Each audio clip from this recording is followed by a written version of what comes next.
كيفكن أصدقائي؟ طمنوني عنكن، إن شاء الله تكونوا بألف خير صحة يا رب. اشتقت لكن كتير هيك كمايات ورجعت لكن بفيديو جديد. أصدقائي من شي أسبوع اشتريت جهازين تبع أظافر، جهاز تبع مبرد أظافر وجهاز تاني هذا هو. أيام نحط صبغة أظافر على أظافرنا مانيكير ونحط ايدنا تحت هذا الجهاز، لازم مدة ثواني فورا تنشف صبغة اظافير على اظافيرنا. اصدقائي مثل ما عم شوفوا مو حطيت ولا لون على اظافيري، واليوم قررت انه احط مانيكير لون ابيض على اظافيري ونجرب مع بعض هذا الجهاز انه عن جد رح تنشف فورا ولا بده وقت طويل.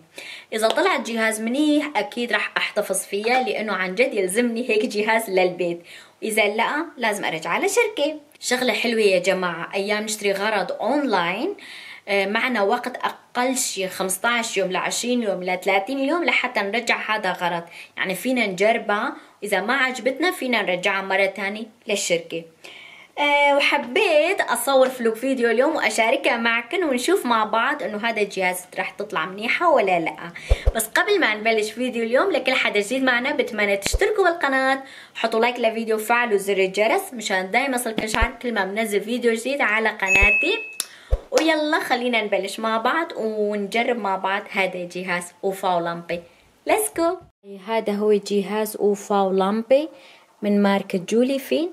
ايام نحط صبغة اظافر مناكير على اظافيرنا ونحط ايدنا تحت هذا الجهاز بتنشف فورا. اصدقائي مثل ما عم نشوف مع بعض هون على الشاشة بتعطينا الوقت، هاي كبسة 30 ثانية 60 ثانية 120 ثانية، وهون فينا نتحكم بالوقت. بحط دائما على 120 ثانية مدة دقيقتين وتنشف تماما. أصدقائي طاحت صبغة أظافر على هذا إيدي كله، بعدين طاحتها تحت هذا الجهاز. بس قبل ما نستخدم العلبة لازم هيك نرجع شوي.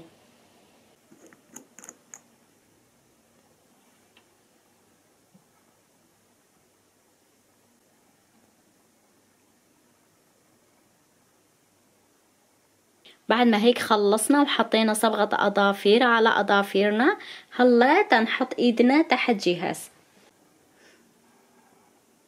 لما بينطفي الضوء معناته خلصت الوقت. هلا تنشوف مع بعض انه نشفت مانيكير على ايدنا ولا لا. رح اجرب بهاي اصبعتي، مثل ما عم شوف مع بعض انه اصبعتي نظيفة. والله يا جماعة نشفت عن جد كتير منيحة. شوفوا اصبعتي نظيفة، يعني لو ما نشفت رح يصير شوي من الصبغة على اصبعتي. عن جد هذا جهاز روعة.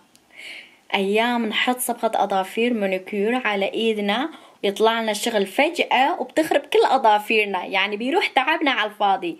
لا هذا جهاز كتير منيحة يا جماعة. هلا رح احط مانيكير على ايدي تاني. أصدقائي حطيت تلميع على أظافيري وحطيت إيدي تحت الجهاز، نشف فورا مثل ما عم نشوف مع بعض. عن جد كتير مبسوطة من هذا الجهاز يا جماعة. لمست اشتغلت فورا. أيام كنت بحط مانيكير على أظافيري وكنت يطلع لي شغلي فجأة وتخرب أظافيري ولازم امسحها مرة تانية وأرجع أحط مانيكير مرة تانية. كنت بتبهدل، عن جد كنت بتبهدل. بس عن جد بعد هذا الجهاز ولا أروع منه، فورا نشفت أظافيري الحمد لله. مثل ما عم نشوف مع بعض. اوكي اصدقائي، وهيك وصلنا لنهاية الفيديو اليوم. ان شاء الله عجبكم يا رب، استمتعتوا معي وشفنا مع بعض انه جهاز عملي، جهاز كتير منيح. وان شاء الله اشوفكم بخير وسلامة بفيديو جديد. باي.